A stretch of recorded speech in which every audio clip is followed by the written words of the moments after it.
तो देखो cardiac cycle कोई सा भी अपन यूज करते हैं, कोई सा भी साइकिल हो, वो क्या होता है जहां जिस स्टेज से आपने शुरू किया है वहीं पे वापस से क्या करना है, खत्म करना है। ठीक है, तो ये क्या होता है, सीक्वेंशियल इवेंट्स होती हैं जो कि कहां पे अकर्स होती हैं, हार्ट में, during starting of a heart beat to beginning of another. एक हार्ट बीट से लेकर के दूसरी जब शुरू हो रही है, इस टाइम का जो इंटरवल होता है या पूरा का पूरा जो ये साइकिल होता है, जो सीक्वेंशियल इवेंट होती है, उनको क्या बोल दिया जाता है, कार्डियक साइकिल बोल दिया जाता है। और ये क्या होते हैं, इसमें रिपीटेड साइकिल्स होते हैं जो कि कहां पे होते रहते हैं, चेंजेस हार्ट में।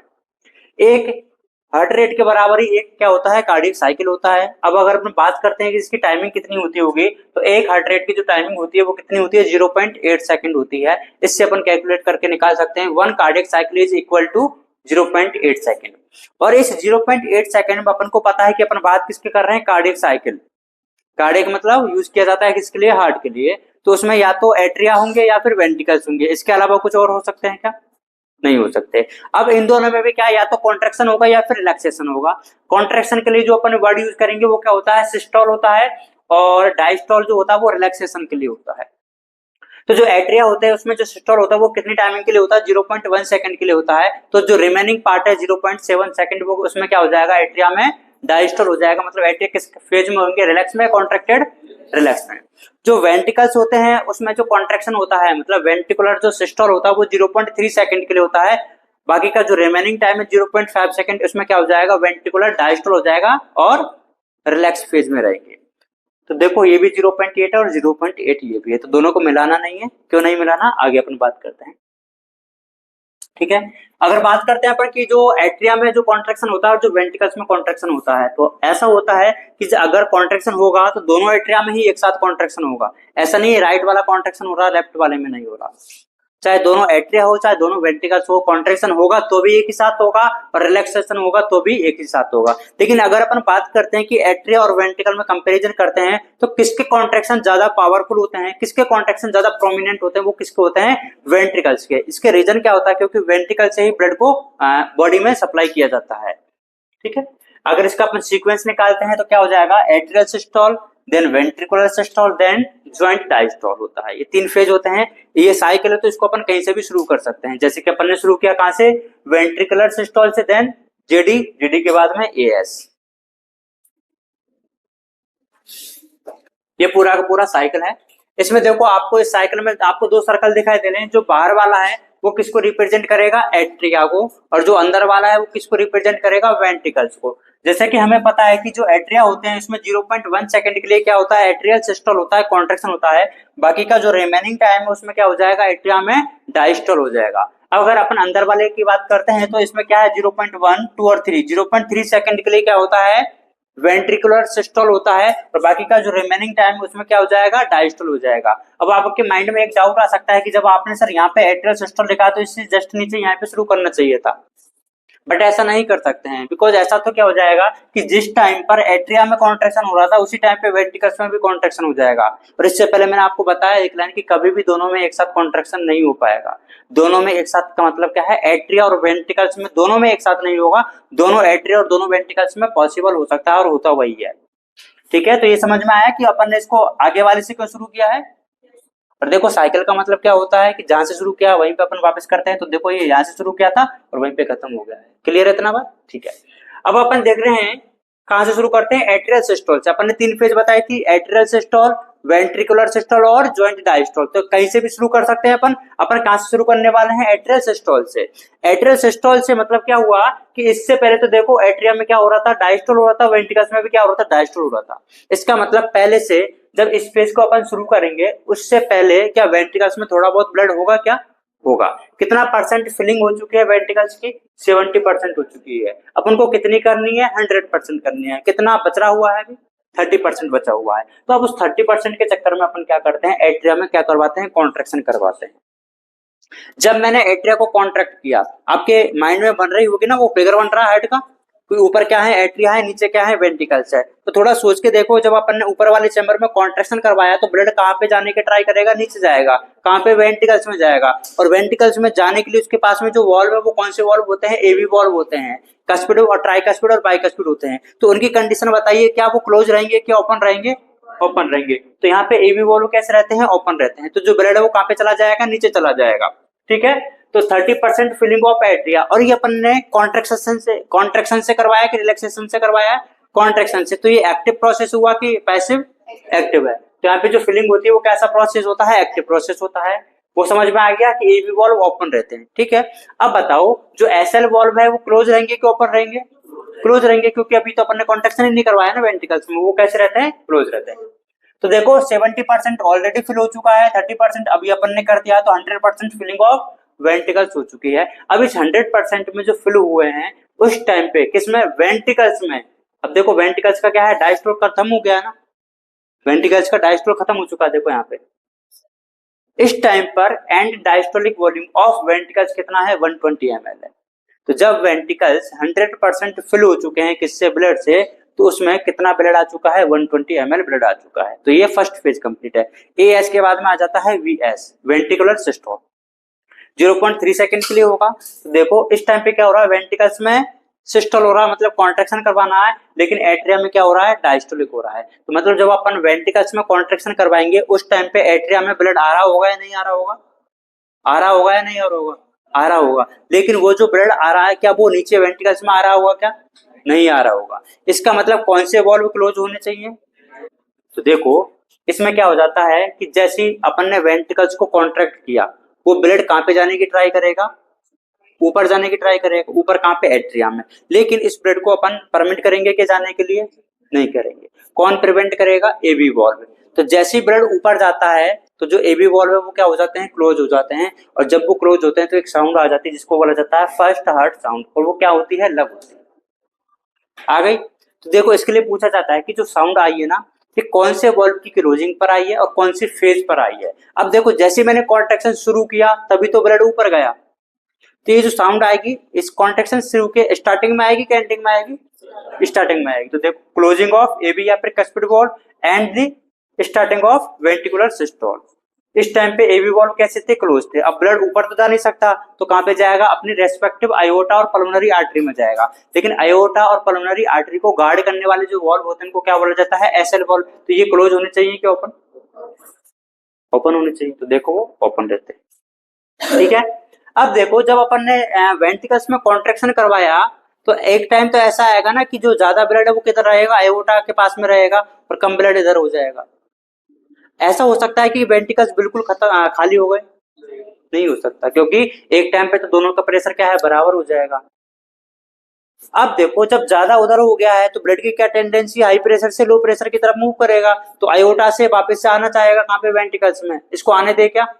नहीं आने दे। कौन रोकेगा इसको? लेकिन ये पॉसिबल कब हो पाएगा? जब कॉन्ट्रैक्शन खत्म हो गया है, अब वो रिलैक्स होने वाले हैं, तब हो पाएगा ना।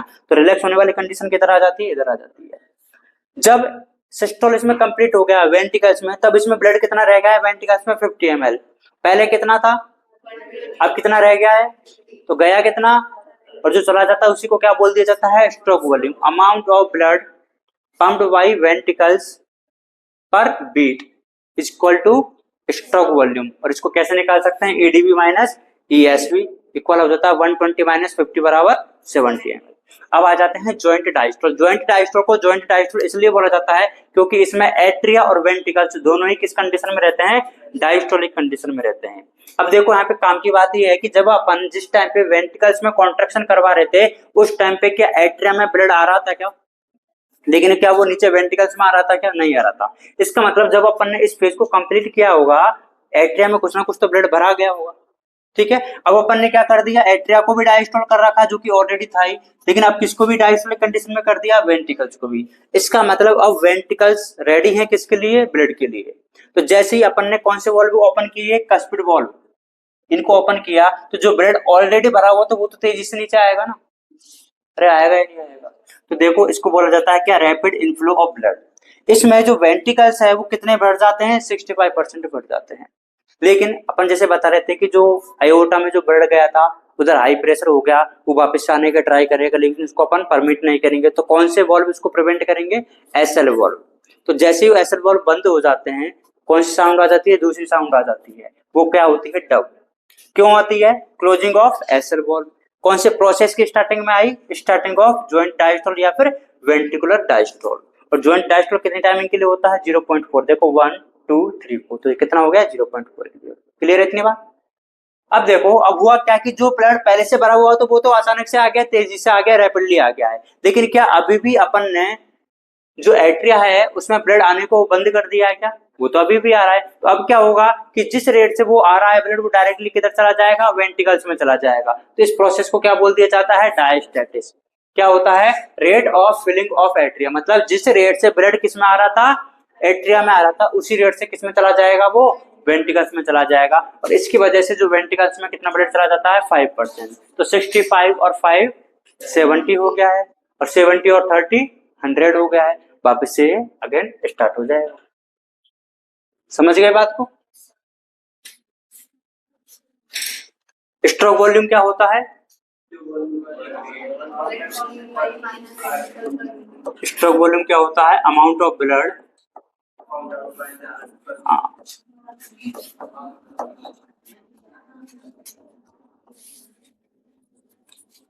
pumped out each ventricle पर बीट या पर मिनट?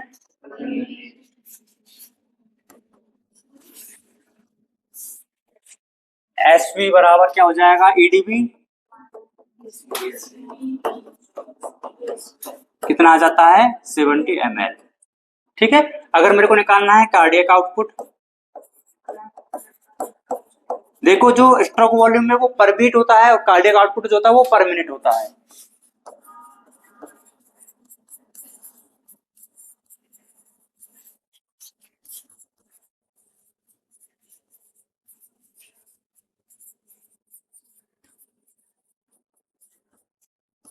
ईच वेंट्रिकल पर मिनट।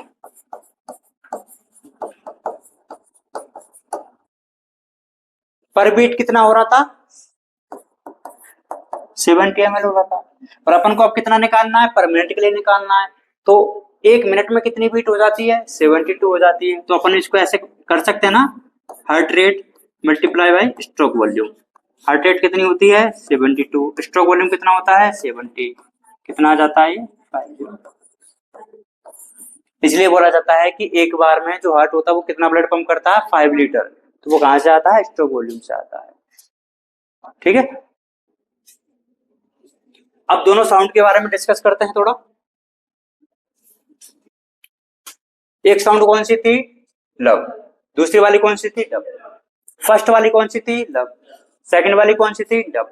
तो देखो जो लव साउंड होती है ना, वो आती कब है? Starting of ventricular systole. और ये कब आती है? स्टार्टिंग ऑफ ज्वाइंट डायस्टोल या फिर वेंट्रिकुलर डायस्टोल। यही थी ना बात। ये क्लोजिंग ऑफ कौन से वॉल्व? एवी वॉल्व या फिर कस्पिड वॉल्व। और ये क्लोजिंग ऑफ एसर वॉल्व। ये जो लाइनिंग की चीज का मतलब क्या है? स्टार्टिंग का एजिटस रहेगा। ठीक है। अब बात करते हैं ये कैसी कैसी होती है। देखो जो लव साउंड होती है ना, उसकी इंटेंसिटी तो क्या होती है? डल होती है, कम होती है, लेकिन इसका टाइमिंग क्या होता है? ज्यादा होता है। तो ये कैसा होता है? डल बट प्रोलॉन्ग्ड। और जो डब साउंड होती है वो कैसी होती है? इंटेंसिटी उसकी क्या है? देखो पिच क्या है? ज्यादा है, शार्प होती है, और लेकिन शॉर्ट टाइम के लिए होती है। तो ये जो आपका जो दिल है वो धक धक करता है कि लब डब करता है? लब डब करता है। तो देखो कैसे करेगा? लब डब, लब डब, लब डब। ये इसकी टाइमिंग थोड़ी ज्यादा है, उसकी टाइमिंग कम है, लेकिन इसकी पिच ज्यादा है। वो डल है और प्रोलॉन्ग्ड है, और ये कैसा है? शार्प और शॉर्ट होता है। एक कंडीशन होती है कि नॉर्मली जैसे अपन ने बताया 72 हार्ट रेट होती है, कई बार ये ज्यादा हो जाती है, कई बार ये कम हो जाती है। अगर ज्यादा हो जाती है इस कंडीशन को बोला जाता है टैकीकार्डिया। क्या बोला जाता है? टैकीकार्डिया। अगर ये कम हो जाती है तो इसको बोल दिया जाता है ब्रेडिकार्डिया। ठीक है, टैकीकार्डिया एंड ब्रेडिकार्डिया। नेक्स्ट बात करते हैं अपन ब्लड वेसल्स की। ब्लड वेसल्स में देखो सबसे जो लार्जेस्ट वेसल होती है आर्टरी के केस में उसको आयोटा बोला जाता है। आयोटा देन डिवाइड हो जाती है किसमें? आर्टरीज में। आर्टरी डिवाइड हो जाती है आर्टेरियोल में। आर्टेरियोल डिवाइड हो जाती है कैपिलरी में। देन वापस से वेन्स के लिए बात करते हैं। वेना कावा, वेन्स, वेन्यूल्स और देन कैपिलरी आ जाती है। तो देखो aorta, then artery, then arteriole, then capillaries. Capillaries के बाद में क्या आ जाएगा? Vena cava. कैपिलरीज के बाद में जो वेन्स वाला पार्ट है तो वेन्यूल्स, फिर वेन्स और फिर वेना कावा आ जाता है।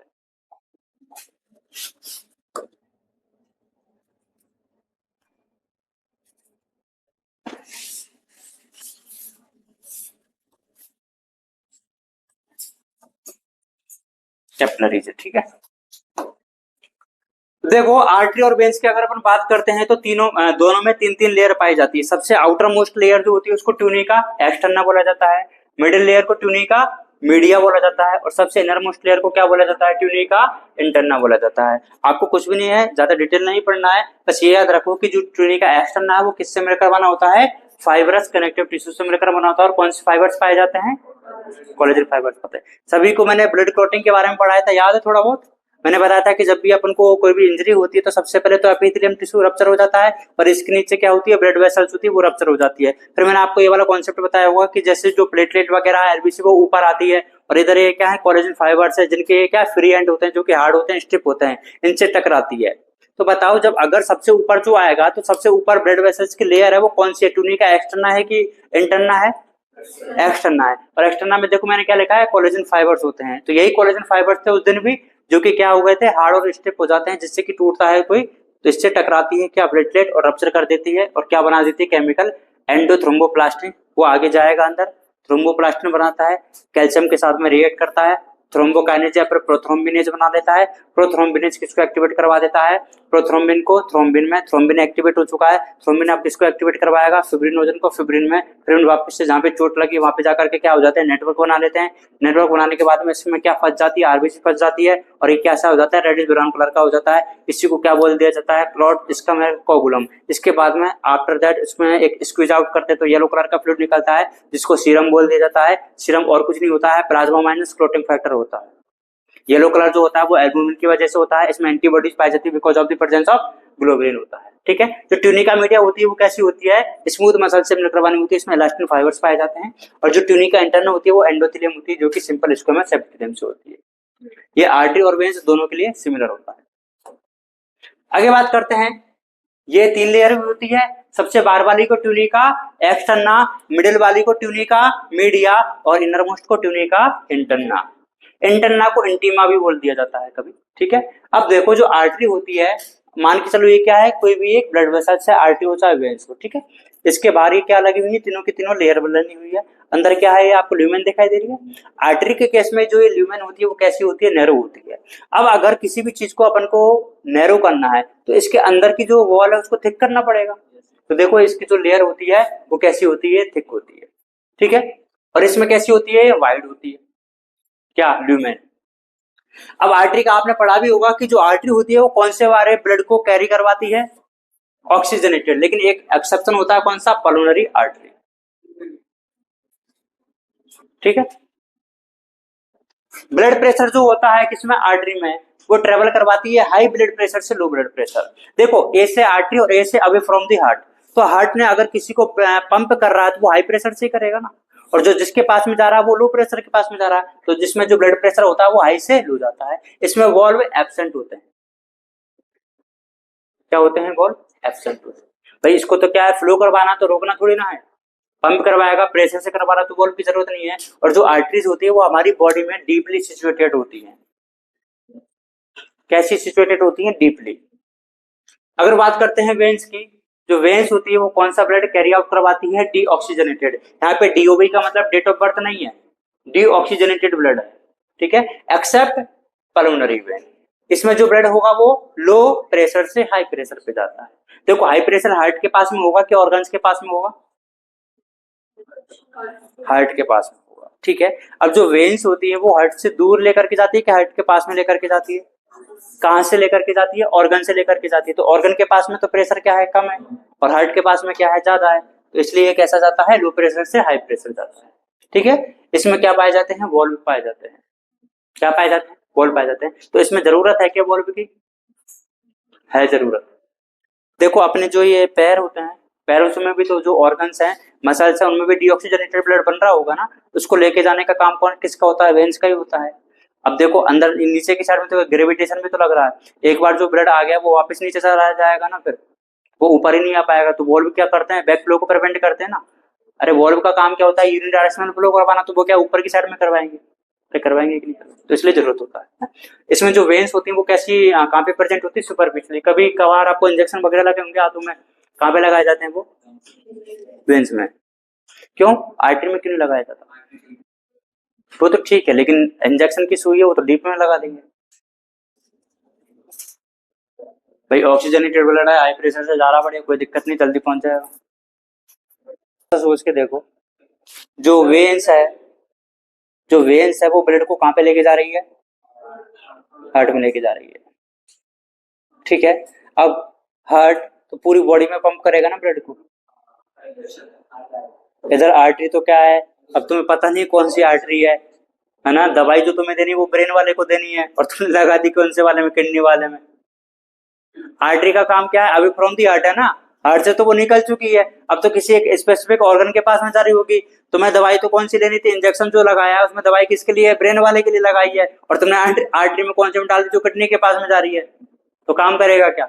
इससे बेटर क्या है कि हार्ट को भेज दो, पूरी बॉडी को वही तो सप्लाई करेगा, तो वो पूरी बॉडी में चली जाती है, और जिस ऑर्गन को चाहिए होता है उसके पास अपना काम कर लेती है, इसलिए लगाया जाता है। ये नहीं के अंदर है सर। आगे बात करते हैं जो कैपिलरीज होती है। देखो, जो आर्टरी और जो वेन्स होती है उन तीनों में अपने 3 लेयर बनाई थी, ट्यूनिका, एक्सटर्ना, ट्यूनिका मीडिया। इधर तो देख ले, ट्यूनिका एक्सटर्ना, ट्यूनिका मीडिया और tunica interna. Tunica externa is made up of fibrous connective tissue, tunica media is made up of smooth muscles, और tunica interna is made up of endothelium, simple squamous epithelium. जो capillary होती है वो भी एक single walled होती है, वो दोनों 3-3 वॉल्ड से बनकर बनी हुई थी, ये सिंगल वॉल्ड होती है। कौन सा एपिथेलियम पाया जाता है? Simple squamous epithelium. और कैसी होती है? Perforated. What do you mean by perforated? Pore पाए जाते हैं ना, छेद पाए जाते हैं। जरूरी भी है, वो जरूरी भी तो है ना ट्रांसफर करवाने के लिए। आगे बात करते हैं ईसीजी की। नाम तो सुना ही होगा, ईसीजी, जिसको क्या बोल दिया जाता है? क्या बार ई को भी बोल दिया जाता है, ईसीजी। क्या बोलते हैं उसको? ईसीजी। ईसीजी देखो मशीन होती है और एक ग्राफ होता है। मशीन का नाम तो क्या है? इलेक्ट्रोकार्डियोग्राफ। और ग्राफ का नाम क्या है? इलेक्ट्रोकार्डियोग्राम। तुम्हें ऐसा उल्टा सा तो नहीं लग रहा ना कि सर ग्राफ को ग्राम बोल दिया है, मशीन को ग्राफ बोल दिया, कुछ भी बोल रहे हो क्या? कि पढ़ के तो आया करो एक बार, है ना। सही लिखा है मैंने। मशीन जो होती है उसको इलेक्ट्रोकार्डियोग्राफ बोलते हैं, और ग्राफ को ग्राम बोलते हैं। अब देखो, कभी ऐसे आपको वेव बनती हुई दिखाई देती है, ग्राफ देखा होगा, मूवी वगैरह में दिखा देते हैं, वो डिस्प्ले पे चलता रहता है, उनको ये याद आ बस दिखा करके इसको सीधे रहने में खींच देते, मर गए आदमी, बस खत्म बात। नया एपिसोड में अब देखो, है ना। होता क्या है कि इसमें डिफरेंट डिफरेंट वेव बनती है। पहले तो ये समझते हैं कि वेव है किस चीज की है। अच्छा, तो कभी आपको ऐसा कोई ग्राफ ला करके देखे, जब भी आप डॉक्टर नहीं बने हो, अभी कोई घर वाला आपको दिखा देते, कोई रिलेटिव दिखा देते, तो उसको ये मत बोल देना कि आपकी किडनी खराब हो गई है। कम से कम इतनी इज्जत तो रख लेना कि जो ईसीजी का ग्राफ है वो अगर किसी को बीमारी भी बताओ तो हार्ट से रिलेटेड ही बताओ, क्योंकि ये रिलेटेड किससे है? इलेक्ट्रोकार्डियोग्राफ है। कार्डियो वर्ड यूज आ रहा है तो किससे रिलेटेड होगा? हार्ट से रिलेटेड होगा। ऐसा नहीं कि किडनी फेल होने वाली थोड़े दिनों में, और जिसको नहीं पता वो तो मान भी लेगा। तो अगर इसी ये होता क्या है? ग्राफिकल रिप्रेजेंटेशन होता है किसका? Electrical activity of heart during a cardiac cycle. एक कार्डियक साइकिल के दौरान आपके हार्ट में कौन कौन सी एक्टिविटी हो रही है। अब आपको पता है एक्टिविटी क्या होगी, या तो कॉन्ट्रैक्ट करेगा या रिलैक्स करेगा, और कोई तो काम हो सकता है क्या? या तो कॉन्ट्रैक्ट करेगा या रिलैक्स करेगा, या कुछ नहीं करेगा तो फिर रुक गया है दिल की धड़कन ही, तो वो उसको तो पर चेक करने से क्या मतलब, फिर तो सीधी लाइन आ जाएगी।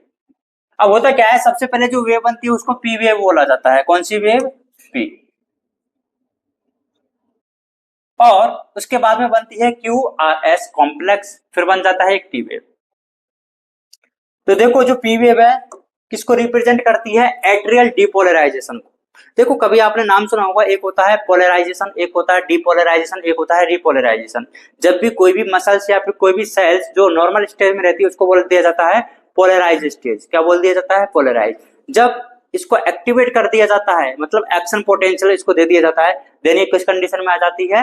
डिपोलराइजेशन में। और देन वापस से एक्साइटेड वाली स्टेज से वापस से नॉर्मल में भेज दिया जाता है, तो ये क्या हो जाता है? रिपोलराइजेशन। तो पोलराइजेशन नॉर्मल, एक्शन वाली स्टेज में है तो कौन सा है? डिपोलराइजेशन। वापस से नॉर्मल तो रिपोलराइजेशन।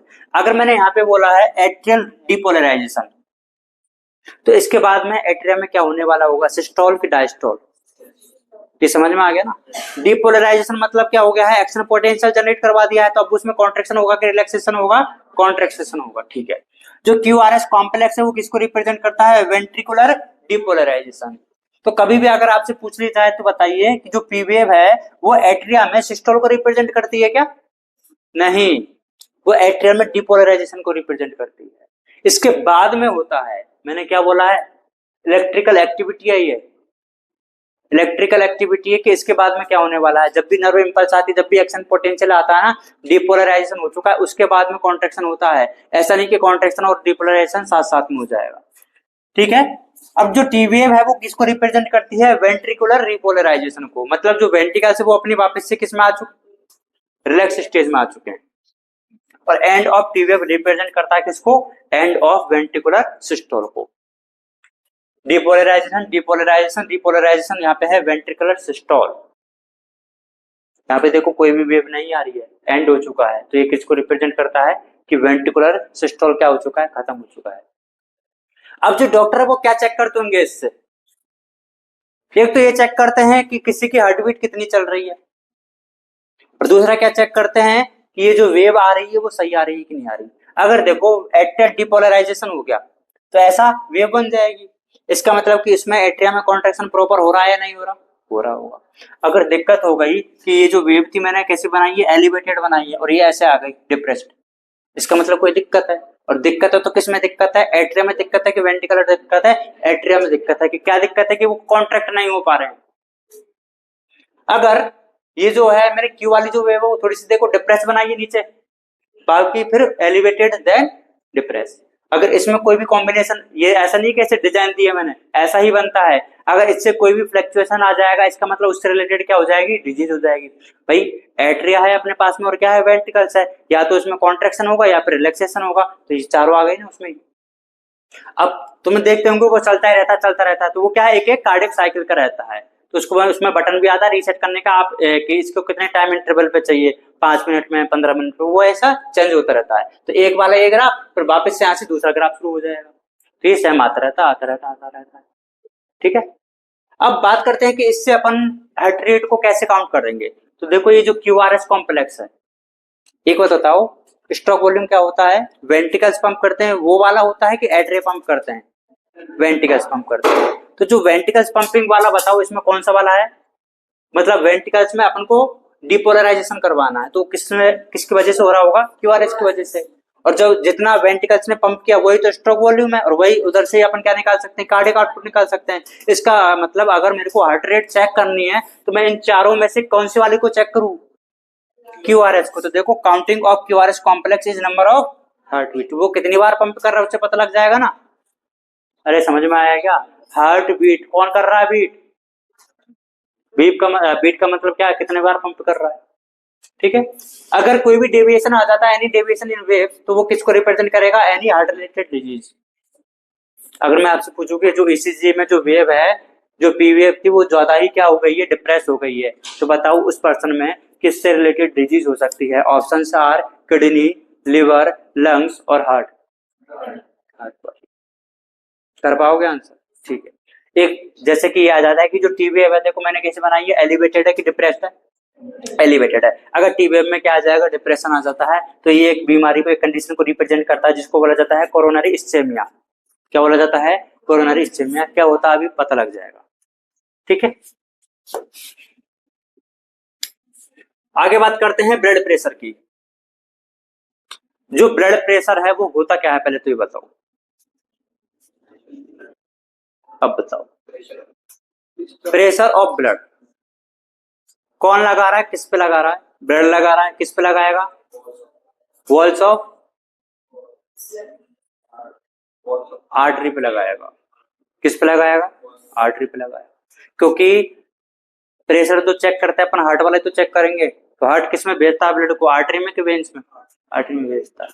तो एक तो होगा कॉन्ट्रैक्शन, उसके पास में दो ही काम है, या तो वो कॉन्ट्रैक्ट कर सकता है या फिर रिलैक्स कर सकता है। अगर कॉन्ट्रैक्ट किया तो प्रेशर ज्यादा होना चाहिए कि कम होना चाहिए, ज्यादा होना चाहिए। तो एक प्रेशर आता है जब कॉन्ट्रैक्शन होता है तब, उसको सिस्टोलिक प्रेशर बोल दिया जाता है। एक प्रेशर आता है जब कॉन्ट्रैक्शन नहीं हो रहा, मतलब क्या हो रहा है, रिलैक्सेशन हो रहा है, उसको डायस्टोलिक प्रेशर बोल देते हैं। और इसकी जो वैल्यू आती है वो आ जाती है 120 किसकी, सिस्टोलिक की, mmHg, और उस वाले की कितनी आ जाती है, 80 mmHg। तो देखो pressure exerted by the blood on the elastic walls of the artery. क्या आर्टरी की वॉल इलास्टिक होती है क्या, अरे होती है ना भाई, स्मूथ मसल्स होती है, मसल दर्द तो इलास्टिसिटी तो मिलेगी ना यार, कैसे क्या बातें करते हो, ट्यूनिका मीडिया अभी तो बताया था थोड़ी देर में, भूल गए क्या? तो ऐसे तो मत किया करो। सिस्टोलिक प्रेशर होता है और एक डायस्टोलिक प्रेशर होता है। जो सिस्टोलिक प्रेशर होता है उसको 120 mmHg होता है, और जो डायस्टोलिक प्रेशर होता है वो 80 होता है। क्या मैं सिस्टोलिक को कॉन्ट्रेक्शन बोल दूं? क्या डायस्टोलिक को रिलैक्सेशन बोल दूं? अरे बोल दूं क्या? ठीक है। तो नॉर्मल बीपी कितना आ जाता है? 120/80 आ जाता है। अब जैसे कि तुम्हें मैथ आती है थोड़ी बहुत, जैसे इसको कट मत कर देने की, 0 से 0 गया, अब 4 से इसको डिवाइड कर देते हैं, 3/4 आ जाएगा। तो प्रेशर कितना हो गया सर? 3/4 हो गया। ऐसे मत कर देना है ना, ऐसा नहीं करना है ना, काटना नहीं उसको। अब देखो कई बार ऐसा भी सुन लेते हो, किसी को हाई हो गया है बीपी, किसी को लो हो गया है बीपी। जैसे कि आप सपोज कर लेते हैं कि आप ये क्या हो, आप डॉक्टर बन चुके हो, अब आपके पास में कोई भी एक पेशेंट आया, आया, तो आपने क्या लगाया, एक वो पट्टा आता है ग्रीन कलर का, वो देखा होगा, डिब्बा से निकालते हैं डॉक्टर, उसको इधर बांध देते हैं, फिर एक वो पंप सा रहता है, पुश पुश पुश पुश करते हैं उससे, यहाँ पे थोड़ा सा टाइट होता जाता है उसमें, फिर वो मरकरी का वो देखते हैं पैरामीटर। ऐसा आपने भी देखा होगा, और जब आप डॉक्टर बन जाओगे आपको भी जरूरत पड़ेगी वो कलर। बात करते हैं कि हाइपर टेंशन है, हाई बीपी कितना हाई होना चाहिए भाई? नॉर्मल तो कितना था, ये 120 था और 80 था, इससे कितना ज्यादा हाई हो जाना चाहिए? 140/90 हो जाना चाहिए। अब जैसे कि आप डॉक्टर बन गए और आपने चेक किया, एक बार लगाया, और उसके भाई साहब के या फिर जो बहन जी जो भी है उनके आ गया कितना, 140/90 आ गया, और आपने बोल दिया बधाई हो आपको क्या हुआ है, हाई बीपी हो गया है। ऐसा नहीं बोल देना एक ही बार में, कम से कम 2 से 3 बार चेक कर लेना। ये मैं नहीं बोलता हूँ, ये कौन बोलता है? एनसीईआरटी बोलती है कि क्या करना है आपको, परसिस्टेंट होना चाहिए, किससे ज्यादा? 140/90 से ज्यादा। परसिस्टेंट का मतलब समझ में आया? ऐसा नहीं कि एक बार चेक किया और बोल दिया कि ये लो रिपोर्ट है, चेकअप करवा लो और भर्ती हो जाओ, ऐसा नहीं। कम से कम 2 से 3 बार चेक करें, क्योंकि इसमें क्या है, एवरेज होता है, फ्लक्चुएशंस भी आ जाते हैं। पता लगे कि वो दौड़ दौड़ के आ रहा है आपके पास में, तो दौड़ के आया तो ऑब्वियस सी बात है ज्यादा ही मिलेगा, तो उसको थोड़ा सा नॉर्मल, आपके साथ में भी हो जाता है। अभी जो आपका नॉर्मल बीपी थोड़ा सा दौड़ोगे बढ़ जाएगा। और जब ये नॉर्मल बीपी से हाई हो जाता है तो ये आपके कुछ वाइटल ऑर्गन्स होते हैं, उनको अफेक्ट कर सकता है। वैसे तो ये हर एक ऑर्गन को अफेक्ट करेगा, कि जिस वाली आर्टरी में भी हाई बीपी है उधर ज्यादा पहुंचेगा तो उसको अफेक्ट कर सकता है, लेकिन मोस्टली, और ये भी मैं नहीं बोलता हूँ, कौन बोलता है? एनसीईआरटी बोलती है कि वैसे तो ये सबको कर लेता है, लेकिन जो वाइटल ऑर्गन है जैसे कि ब्रेन, जैसे कि हार्ट और जैसे कि किडनी, इनको ज्यादा अफेक्ट करता है। समझ गए वो? नॉर्मली होता है 120 से 120/80 होता है। कितना ज्यादा हो जाना चाहिए तो अपन इसको हाई बीपी बोल सकते हैं, 140/90 से परसिस्टेंट से ज्यादा होना चाहिए। अब बात कर लेते हैं लो बीपी की, इसको बोल दिया जाता है hyper tension. Hyper tension, hyper का मतलब ज्यादा, टेंशन का मतलब टेंशन। टेंशन इज जो ब्लड वेसल्स है ना, आर्टरी, उनकी वॉल पर कितनी क्या टेंशन आ रही है, उनकी वॉल पर कितना प्रेशर आ रहा है, वो वाला टेंशन है ये, कि सर मेरे को तो टेंशन हो रही है आज, वो वाली टेंशन नहीं है ना। वो तो तुम्हें कभी भी आ जाती है, अभी अभी आ जाएगी, अभी मैं बोल दूंगा तो। देखो देखो कितना होना चाहिए ये भी, ये नॉर्मल कितना था, 120/80 था ना, इससे अगर 110/70 से कम आ जाता है परसिस्टेंट, तो उसको क्या बोल देंगे अपन ना। अगर आपने 2-3 बार चेक कर लिया है एज ए डॉक्टर, तो आप सामने वाले को बधाई दे सकते हो कि बधाई हो आपको जो भी हुआ है, हाई बीपी या लो बीपी जो भी हो, वट, ठीक है, बट अच्छे डॉक्टर बनो।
एक काम करो, ये वाले डायग्राम बनाना है ना, इस वाले डायग्राम में ये वाले नोट कर दो।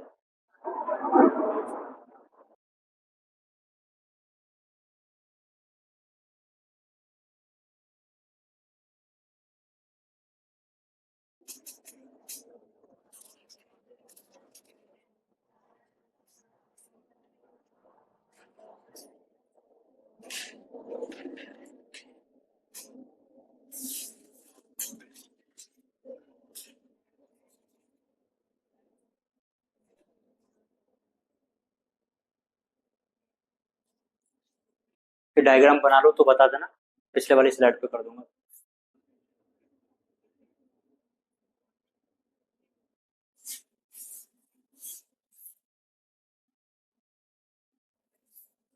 और ये दोनों के लिए कॉमन है ना।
हो गया।